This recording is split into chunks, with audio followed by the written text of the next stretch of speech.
Sean. There's a war coming, Sean. Welcome back everyone to Showbiz India, and today with me I have a very special guest, Ajmal Zaheer Ahmad. He is the director of the upcoming film Jinn that is looking fantastic. Welcome to Showbiz India. Thank you very much. I appreciate it. Tell me about your film. It's looking spooky but great. Yes, it is a little bit spooky, and it's got a lot of other things in it as well, so it's not just scary. So it's got a little bit of supernatural adventure in it, supernatural thriller, quite a bit of good versus evil, and hopefully enough scares to satisfy the people that are looking for a scary movie as well. Let's talk about Jinn.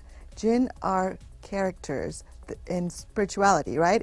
In actually religion, in Arabic and Islamic religion. Mm-hmm. In fact, the concept of jinn is extremely old. It's an idea that has been around in the world for many hundreds, well, actually thousands of years. And it's an idea that I grew up with, and many people from our background grew up with as well. I remember as a little kid, my mom used to tell me, if you don't eat your veggies, the jinn is going to come out of the woods and he's going to get you. And that scared the heck out of me when I was a little kid. And I remember thinking at 9 years old, how come no one's ever made a movie on the jinn before? So that's been in my head for a very long time. And the basic idea is very simple, that throughout the religions, like there's Islam and Judaism and Christianity, there's the idea of angels and man. And then there's also a third that most people don't know about, and a lot have already forgotten about as well.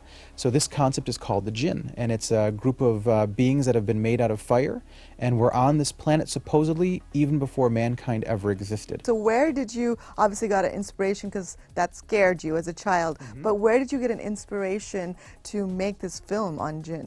You know, it was one of those things where I started my company, Exodus Pictures, about 5 years ago in Detroit, Michigan.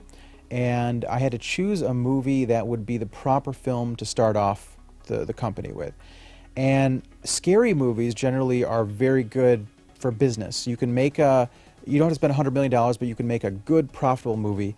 And I thought, you know, what's an idea that I could do that would be original and would be fun, and I could do at a very high quality, but not necessarily with $100 million. And Jinn was the perfect choice for that, because it's something that hasn't been done before. So in this kind of era where we're rebooting everything, where we're redoing, where we're retelling or doing a sequel of something, to have something new, I thought at the very least, it'll be something new. And if it's something new and it's good, you know, we could potentially have something on our hands and start maybe a new franchise as well. So tell me about shooting the movie. Now, how long did that process take for you? That was over many weeks. We shot, the first go-around, we shot for about, I think, 5 to 6 weeks. And then we went back, and when the weather changed, we went out and we shot some more stuff with aerials and some certain segments of the movie that needed to be outside in the woods. And so that happened about maybe a year after. So I would say about 8 weeks of shooting total. And it was a very grueling schedule. So growing up, who were some of your inspirations for directors? You know, I'll tell you a funny story. Not a funny story, but it links to this, is that I remember one of my vividest memories is when I was 2 or 3 years old, sitting cross-legged in my parents' bedroom upstairs. Lights are dark, TV was on, and I was watching Superman. And I still remember the music was dun dun dun dun dun dun dun dun dun dun dun dun dun dun dun dun dun. And see, that music still makes my heart beat today. And I realized throughout the years that I was attracted towards the idea of creating and imagining heroes. So all the movies that many people remember, all the Spielberg movies, you know, from all the Superman and Star Wars and Braveheart, those were all films that I really, really loved. Some of them were later on, but when I grew up, I loved all those stories.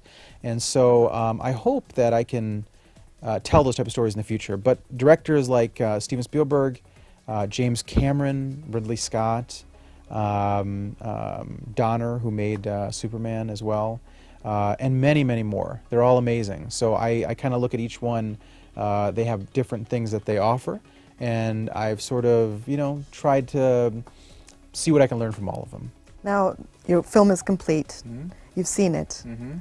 How do you feel? Do you think your vision's been attained?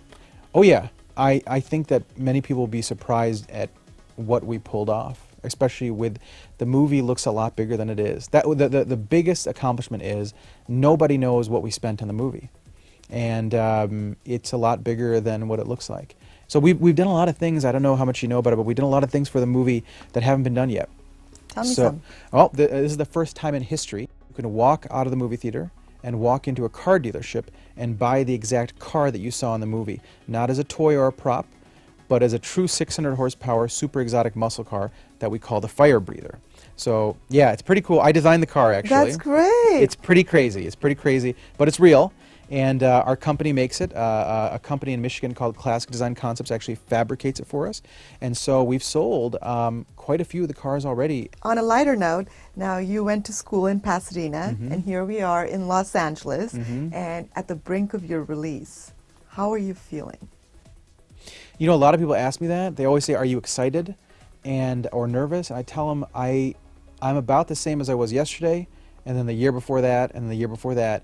Because one thing I always tell people is that if you really want to be in this business, you have to be as excited for your release as you are for the first day that you sit down and you draw the storyboards, as the first day that you write the script, as the day that you're editing the movie on day 365.